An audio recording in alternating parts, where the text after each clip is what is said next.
नमस्कार स्टूडेंट, आप सभी का स्वागत है जिसमें हम आपको जीएस के इम्पोर्टेंट क्वेश्चन के बारे में बहुत ही आसान तरीके से आप लोगों को एक्सप्लेन करेंगे, जो आप लोगों के एग्जाम के पॉइंट ऑफ से बहुत इम्पोर्टेंट है। आप एसएससी का देखेंगे या रेलवे का देखेंगे या आपके और भी जो इम्पोर्टेंट एग्जाम होते हैं उन सभी के पॉइंट ऑफ से क्लास इम्पोर्टेंट है। बस फोकस आप अपना सामने रखना, बहुत बेहतर तरीके से इन क्वेश्चन को समझ पाएंगे। शुरू करते हैं आज का पोर्शन क्या है उसके बारे में, जो कि बहुत इम्पोर्टेंट है। तो अपना फोकस रखना, बहुत ही इंपॉर्टेंट क्वेश्चन है। इन क्वेश्चन के बारे में आपको प्रॉपर समझना है, तो पूरा क्लास को डिटेल में समझना होगा शुरू से अंत तक, तब बेहतर तरीके से आप इन क्वेश्चन को समझ पाएंगे जो आप लोगों की एग्जाम की पॉइंट ऑफ से बहुत इंपॉर्टेंट होता है। तो शुरू करते हैं आज का इंपॉर्टेंट क्वेश्चन किस तरीके से है। अगर आपको कोई भी क्वेश्चन में डाउट हो तो कमेंट बॉक्स में मेंशन कर सकते हैं। अगर क्लास सही लगे तो अपने सभी दोस्तों के साथ भी शेयर करना, ताकि वो भी अपनी तैयारी को और बेहतर कर सके। तो शुरुआत करते हैं आज का पहला क्वेश्चन क्या है उसके साथ। तो इस तरीके से आपका फर्स्ट क्वेश्चन है जो कि बहुत इंपॉर्टेंट है। मेंशन भी इसमें किया है कि जीवाणुओं की खोज सर्वप्रथम किसने किया था, तो बहुत इंपॉर्टेंट। तो इसके बारे में आपको क्लियर होना चाहिए कि जो जीवाणुओं की खोज करने वाले हैं वो आपके ल्यूवेनहॉफ ने जीवाणुओं की खोज किया था। बहुत इंपॉर्टेंट है, सीधा एग्जाम में छपने वाला क्वेश्चन है। एंड सेकेंड क्वेश्चन ये भी बहुत इंपॉर्टेंट है कि दूध से दही के रूप में जमने का कारण अगर आपसे पूछेगा तो ये भी बहुत इंपॉर्टेंट है कि दूध से दही जमने के रूप में जो कारण होता है उसका वो लैक्टोबैसिलस जो होता है, उसी के कारण दूध से दही के रूप में जमने का कारण होता है। तो लैक्टोबैसिलस ये आपको क्लियर होना चाहिए, बहुत इंपॉर्टेंट है। एंड 3 नंबर के बारे में बात करें तो फलों का अध्ययन क्या कहलाता है, तो ये भी क्वेश्चन आपका बहुत इंपॉर्टेंट है कि फलों का अध्ययन अगर आपसे पूछेगा तो फलों का जो अध्ययन होता है उसे पोमोलॉजी कहते हैं। ये आपको क्लियर होना चाहिए, बहुत इंपॉर्टेंट क्वेश्चंस हैं। तो इस तरीके से इन क्वेश्चन के बारे में आपको प्रॉपर समझ हो गया होगा, बट बहुत इंपॉर्टेंट है। एंड इसी तरीके से अगले क्वेश्चन के बारे में बात करें तो अगला क्वेश्चन भी आपका बहुत इंपॉर्टेंट है, बट आपको ये समझना होगा कि दूध से दही के रूप में जमने का अगर कारण पूछ लेगा तो ये आपको। एंड उसके बाद फोर्थ नंबर क्वेश्चन ये भी अपने आप में बहुत इंपॉर्टेंट है। मेंशन किया है कि पीतल किन दो धातुओं का मिश्रण होता है, तो फोर्थ नंबर क्वेश्चन ये भी बहुत इंपॉर्टेंट है। तो पीतल आपका जो है वो किन धातुओं का मिश्रण होता है, तो तांबा और जस्ता, इन दो धातुओं का पीतल क्या होता है, मिश्रण होता है। ये पॉइंट भी आपको समझना था, बहुत इंपॉर्टेंट है। एंड उसी प्रकार 5 नंबर क्वेश्चन बहुत इंपॉर्टेंट है एग्जाम के पॉइंट ऑफ व्यू से, कि जो आपका होता है कि पागल कुत्ते के काटने से कौन सी बीमारी होती है, तो ये भी आपको क्लियर होना चाहिए कि जो पागल कुत्ता होता है उसके काटने से जो बीमारी होती है वो आपको हाइड्रोफोबिया होता है। ये आपको क्लियर होना चाहिए कि जो पागल कुत्ते के काटने से बीमारी होती है वो आपका हाइड्रोफोबिया होता है।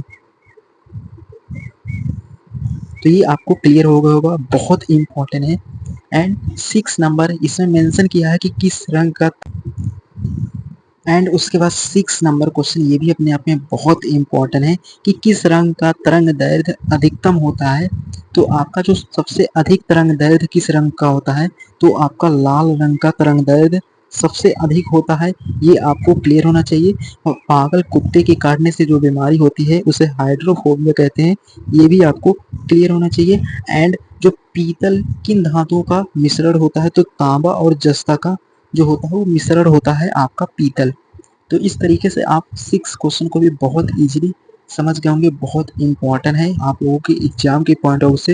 एंड बढ़ते हैं अगला क्या है उसके बारे में। तो उम्मीद करता हूँ आप इन क्वेश्चन को बहुत बेहतर तरीके से समझ पाए होंगे, बहुत इंपॉर्टेंट है आप लोगों की एग्जाम के पॉइंट ऑफ से। एंड बढ़ते हैं अगला क्वेश्चन क्या है, और ही इम्पोर्टेंट क्वेश्चन है कि जीएस बहुत ही इम्पोर्टेंट होता है आपके रेलवे की एग्जाम में, क्योंकि यहाँ पर जीएस बनता है और बहुत ही अच्छी तैयारी आपको करना है। तो इस तरीके से आप हमसे जुड़ भी सकते हैं। आपको प्रॉपर जीएस एंड जीके के क्लास के बारे में डिटेल में एक्सप्लेन किया है, जो आपकी तैयारी को और बेहतर कर सकते हैं। तो बढ़ते हैं अगला क्या है उसके बारे में।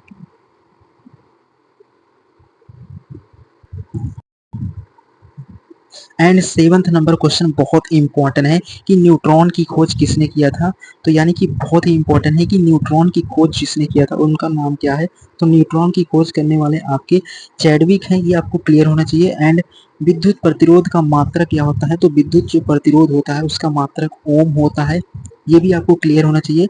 एंड 9th नंबर है कि लाल रक्त कण का जीवन काल कितना होता है, तो यानी कि जो आपके शरीर में एक होता है रेड ब्लड सेल्स, एक होता है व्हाइट ब्लड सेल्स, तो यानी कि जो आपका लाल रक्त कण का जीवन काल होता है वो 120 दिन तक होता है, यानी कि जो आपका रेड ब्लड सेल्स होता है वो 120 डे के लिए होता है, यानी 120 दिन के लिए। तो ये पॉइंट भी आपको क्लियर हो गया होगा, बहुत इंपॉर्टेंट है कि जो आपका लाल रक्त कण का जीवन काल होता है वो 120 दिन होता है।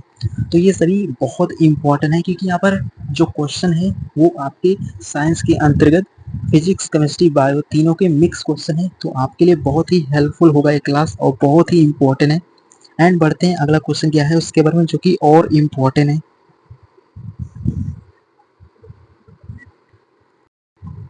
एंड अगला क्वेश्चन 10th नंबर है, बहुत इंपॉर्टेंट है।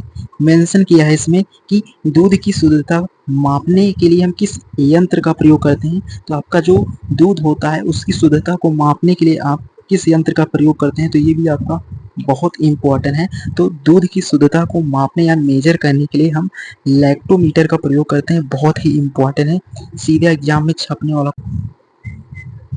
एंड अगला क्वेश्चन आपका बहुत इंपॉर्टेंट है कि दूध की शुद्धता का मापना यानी कि इसको किस में मेजर करते हैं, तो दूध की शुद्धता को मेजर करने की जो यंत्र प्रयोग किया जाता है वो आपका लैक्टोमीटर होता है, ये आपको क्लियर होना चाहिए, बहुत ही इंपॉर्टेंट है। और उसी प्रकार 11th नंबर क्वेश्चन भी आपका बहुत इंपॉर्टेंट है कि गोबर गैस में मुख्य रूप से कौन सी गैस पाई जाती है, तो मीथेन गैस का यानी कि मुख्य रूप से पाया जाता है मीथेन गैस, ये आपको बहुत ही इजीली समझ हो गया होगा।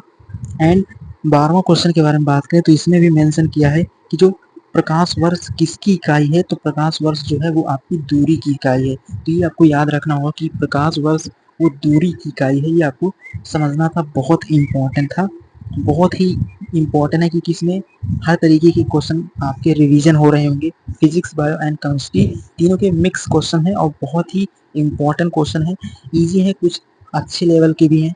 आपको दोनों तरीके के क्वेश्चन के बारे में डिटेल में डिस्कस करेंगे, हर क्वेश्चन आपके लिए इंपॉर्टेंट होता है क्योंकि ऐसा नहीं होता कि एग्जाम में केवल बेहतर यानी कि हार्ड क्वेश्चन ही बनते हैं, एग्जामिनर दो तरीके से ही क्वेश्चन को डिजाइन करता है, कुछ क्वेश्चन को इजी भी होते हैं, तो आपको दोनों के बारे में प्रॉपर समझ होना चाहिए। एंड बढ़ते हैं अगला क्वेश्चन क्या है उसके बारे में। एंड अगला क्वेश्चन आपका बहुत इंपॉर्टेंट है, तो इसमें मेंशन किया है 13 नंबर है, मेंशन किया है कि केचुए की कितनी आंखें होती हैं, तो जो केचुए होते हैं उनकी कितनी आंखें होती हैं, तो उनकी कितनी आंखों की संख्या होती है, तो केचुए जो होते हैं उनकी आंखें नहीं होती हैं, ये आपको क्लियर होना चाहिए, बहुत इंपॉर्टेंट है। एंड उसी प्रकार 14 है, बहुत इंपॉर्टेंट है, मेंशन किया है इसमें कि राष्ट्रीय विज्ञान दिवस कब मनाया जाता है, तो 28 फरवरी को यानी कि 28 फरवरी को राष्ट्रीय विज्ञान दिवस को हम सेलिब्रेट करते हैं रमन प्रभाव के लिए, यानी कि जो सीवी रमन थे उनके लिए ही 28 फरवरी को विज्ञान दिवस को हम क्या करते हैं, सेलिब्रेट करते हैं। एंड 15 नंबर क्वेश्चन जो है वो भी आपका बहुत इंपॉर्टेंट है, मेंशन किया है इसमें कि भोजन में उपस्थित ऊर्जा को मापा किस में जाता है, यानी कि जो आपके भोजन होते हैं उसमें उपस्थित ऊर्जा को हम किस में मेजर करते हैं, तो आपका कैलोरी में मेजर किया जाता है, ये आपको क्लियर होना चाहिए।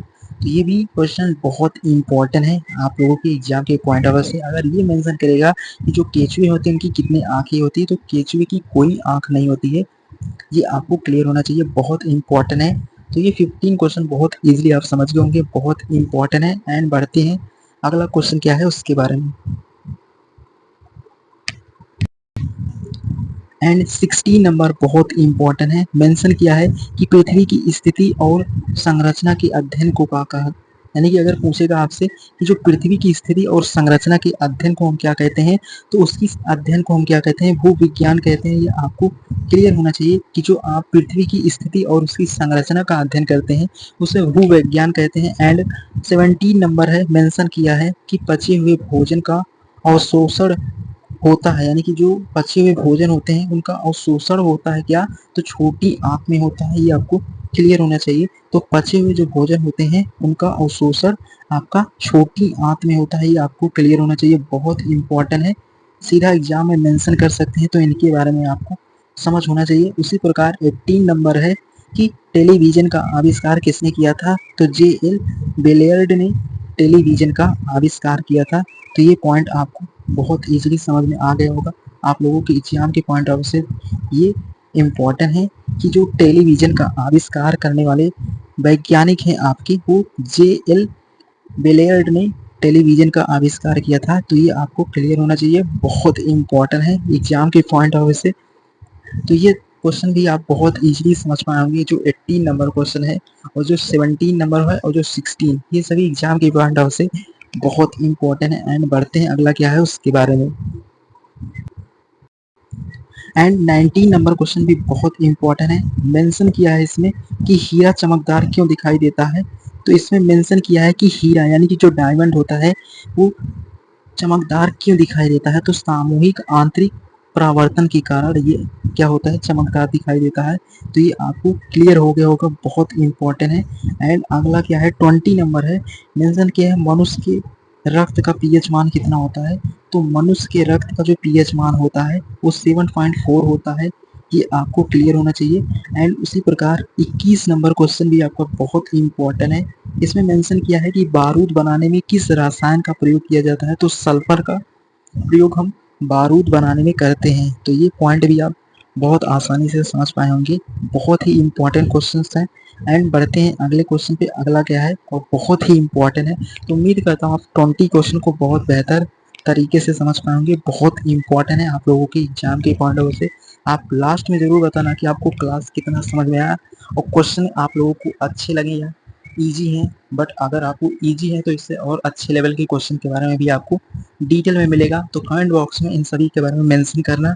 22 के बारे में बात करते हैं, वो क्या है उसके बारे में। तो आपको एक प्रैक्टिस सेट में हम 25 क्वेश्चन के बारे में। एंड उसके बाद 22 है, इसमें मेंशन किया है कि पृथ्वी पर सबसे अधिक मात्रा में पाए जाने वाला धातु तत्व कौन सा है। तो पृथ्वी पर सबसे अधिक मात्रा में पाए जाने वाला धातु तत्व आपका एल्यूमिनियम है। ये आपको क्लियर होना चाहिए, बहुत इंपॉर्टेंट है।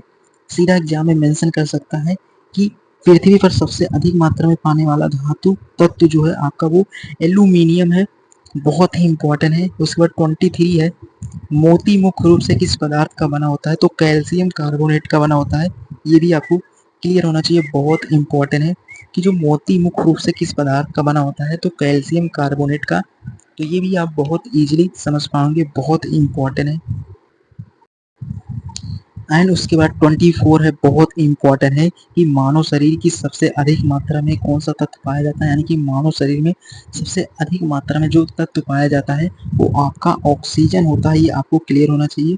ये हम जानते हैं कि हर एक व्यक्ति को ऑक्सीजन ज़रूरत होता है, क्योंकि ऑक्सीजन ही हमारे जीवन को तय करता है। एक सेकंड के लिए भी हम ऑक्सीजन के बिना जीवित नहीं रह सकते हैं। तो मानव शरीर में सबसे अधिक मात्रा में अगर कोई चीज़ है वो ऑक्सीजन है।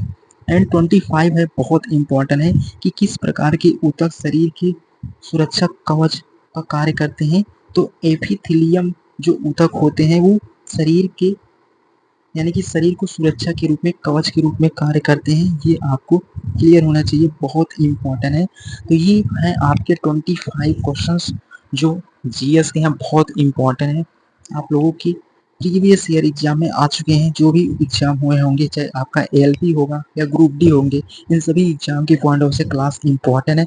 जिस एग्जाम में भी जीएस के क्वेश्चन बनते होंगे उनके लिए क्लास इंपॉर्टेंट है। आपको एग्जाम नहीं बल्कि आपको सिलेबस देखना है, उसमें साइंस अगर आती है तो उनके लिए क्लास इंपॉर्टेंट है। क्योंकि साइंस अगर आपका लाइट वाला चैप्टर कहीं आ रहा है तो उसमें जितने भी क्वेश्चन बनेंगे वो हर एक एग्जाम के पॉइंट ऑफ से इंपॉर्टेंट है। तो ये नहीं देखना कि आपका एग्जाम क्या है, आपको सब्जेक्ट देखने हैं, सब्जेक्ट के अकॉर्डिंग अपनी तैयारी को और बेहतर करना है। तो इस क्लास से जुड़ना, आपको डिटेल में डिस्कस करेंगे जीके एंड जीएस के क्लास को। यहाँ पर डिटेल में समझने के लिए आप हमसे जुड़ सकते हैं। अगर कोई भी डाउट हो तो कमेंट बॉक्स में मेंशन कर सकते हैं। क्लास कैसे लगा ये भी मेंशन करना। मिलेंगे आने वाले एक नए सेशन में और इम्पोर्टेंट क्वेश्चन के साथ।